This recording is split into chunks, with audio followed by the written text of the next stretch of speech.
여러분, 안녕하세요. 여러분들의 경제적 자유를 추구하는 주식부자 주부입니다. 여러분의 시간은 금입니다. 1.5배속으로 보시기 바랍니다. 혼자서 삼성전자를 장기 투자하는 것이 가능할까요? 절대 불가능합니다. 함께 가야 멀리 갈 수 있고요. 그 길에 제가 동행하도록 하겠습니다. 이번 시간에는 제롬 파월 인플레 스탠스 변경했다. 반도체 업황 꺾인다고요. 이럴 때 삼성전자 이렇게 하셔야 합니다. 라는 내용에 대해 이야기를 해보겠습니다. 여러분, 목요일입니다. 오늘 하루도 행복하고 즐겁게 잘 보내시기 바랍니다. 대망의 9월 마지막 날이 되겠습니다. 여러분, 시간이 엄청 빠르죠? 벌써 3분기 마지막 날이 되었습니다. 오늘로써 1년의 4분의 3이 지나갔고요. 4분의 1만 남아있는 상황입니다. 진짜 저도 삼성전자 장기 투자자이지만 징글징글한 9개월을 보내고 있습니다. 아주 그냥 죽겠습니다. 그죠? 작년에는 엄청 편하게 투자를 해왔는데 올해는 아주 그냥 1월 달부터 속을 무지하게 썩이는 것 같습니다. 저의 경우에는 배당금 위주의 장기 투자자이기 때문에 주가가 빠지면 더 많이 살 수 있고 5년, 10년 후에 더 많은 기대 수익이 발생되기 때문에 지금 당장에는 살짝 좀 그렇지만 그래도 배당금을 향후에 더 많이 받을 수 있어서 솔직히 더 좋은 편이긴 한데 그래도 시세 차익을 바라시는 단기 투자자 분들도 상당히 많기 때문에 저도 개인적으로 매우 안타깝게 생각을 합니다. 힘드신 분들 많으실 텐데 그래도 힘을 내시기 바랍니다. 하지만 주식시장이라는 곳이 기본적으로 전쟁터이고요. 누군가의 돈이 다른 누군가에게 이전되는 시스템이라서 어쩔 수 없는 부분입니다. 모두 함께 갈 수는 없는 거 다들 알고 계실 테고요. 누군가는 이 판에서 돈을 벌고 또 누군가는 돈을 잃는다는 사실도 알고 있고 원금이 보장되지 않는 것도 우리는 알고 있고요. 우리 모두 성인이기 때문에 그 정도는 감수하고 계실 거라고 생각을 합니다. 삼성전자의 5년 이상 장기 투자자는 거의 100% 가까이 돈을 벌 수 있지만 그 이하의 단기 투자자들은 솔직히 장담하기 어려운 게 주식시장이기 때문에 단기 투자자분들은 전략적으로 접근하셔야 하고 공부도 많이 하셔야 되는 거 잘 알고 계실 겁니다. 얼마 전에 제롬 파월 의장이 인플레이션은 아직 아니다 라고 했던 거 다들 기억하시죠? 그때 그 말을 들으면서도 뭔가 찝찝한 기분은 지울 수가 없었습니다. 왠 줄 아시나요?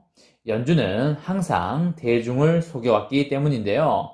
걱정 안 해도 된다. 아직은 아니다. 라고 하고 갑작스럽게 금리 인상을 한 게 한두 번이 아니었습니다.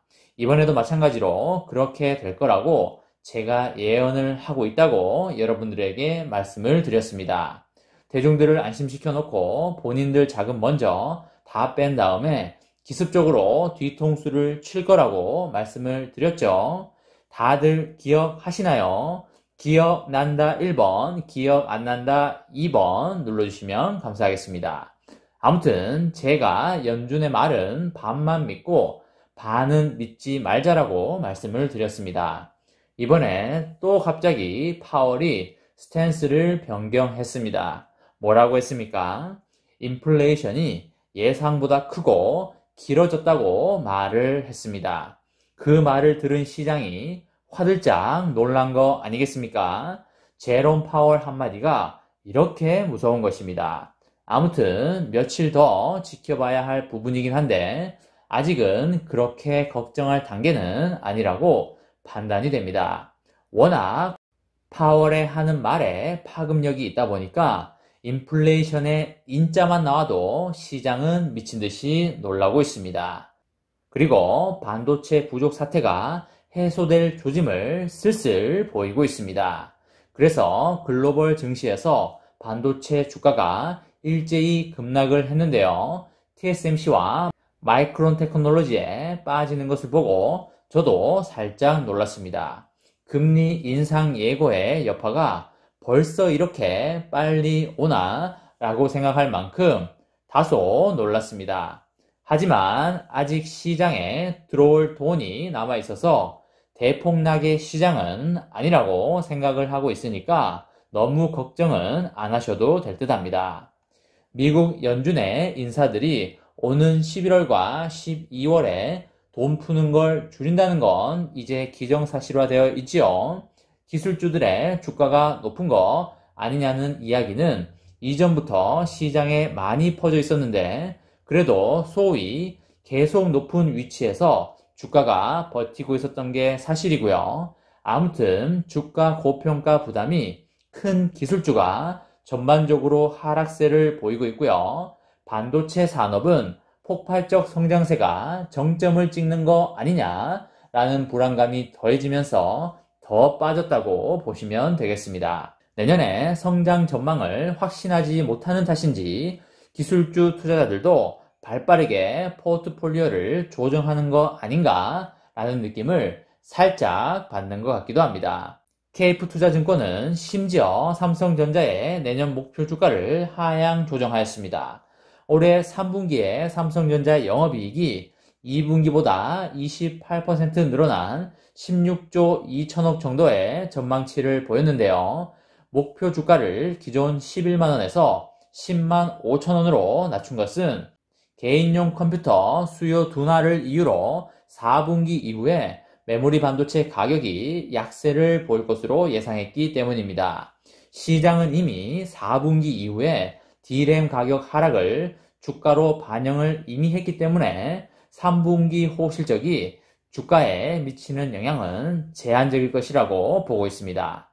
다만 D램 가격 약세는 지난해 3, 4분기처럼 단기적인 조정 수준에 그칠 것이라는 전망을 하고 있습니다. 그리고 캘리포니아 베버리 힐스에서 코드 컨퍼런스 2021이 열렸다고 하는데요. 개인적으로 캘리포니아에 너무나 놀러 가고 싶은데요. 캘리포니아 가보신 분들 있으신가요? 혹시 있으시면 어디에 가봐야 되는지 알려주시면 감사하겠습니다.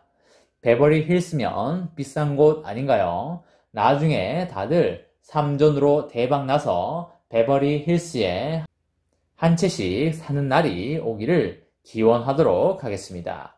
아무튼 컨퍼런스에서 AMD의 리사 수 CEO와 일론 머스크 테슬라 CEO가 반도체 부족이 해소될 거라는 전망을 내놓았습니다. 마이크론도 분기 실적 전망을 낮췄는데요. 이것이 반도체 기업의 실적 기대감을 낮추는 계기로 작용한 게 아닌가 그렇게 생각이 됩니다. 마이크론은 자사회계연도 기준으로 남은 분기 매출이 시장 예상치를 미달할 것이라고 전망을 했습니다. 회사가 예상한 해당 분기 매출 범위는 74억 5천만 달러에서 78억 5천만 달러인데요. 월가 평균치 전망치보다 10% 이상 낮은 수준이라고 합니다. 지난해 코로나19 대유행이 시작되면서 재택근무와 원격 교육이 확산됐고요. 이에 따라서 PC 수요가 늘어났는데 최근 수요 증가세가 주춤하면서 반도체 주문도 줄어든 것이 마이크론의 전망 하향의 배경이라고 합니다. 반도체 수급 대란이 해소되고 있다는 업계 발언이 쭉 나오면서 반도체 수익성에 대한 투자자들의 기대감이 한풀 꺾이고 있는 거 아닌가라고 조심스럽게 생각이 듭니다. 리사수 CEO는 이날 행사에서 반도체 공급이 점차 늘어나면서 2022년에는 부족 사태가 해소될 것으로 본다 라고 말을 했습니다. 최근에 반도체 업계에 대규모 투자가 줄이은 결과로 올해에만 새 반도체 공장이 20곳 가동되고 있고요. 앞으로도 공장이 더 늘어날 것으로 그렇게 전망이 됩니다.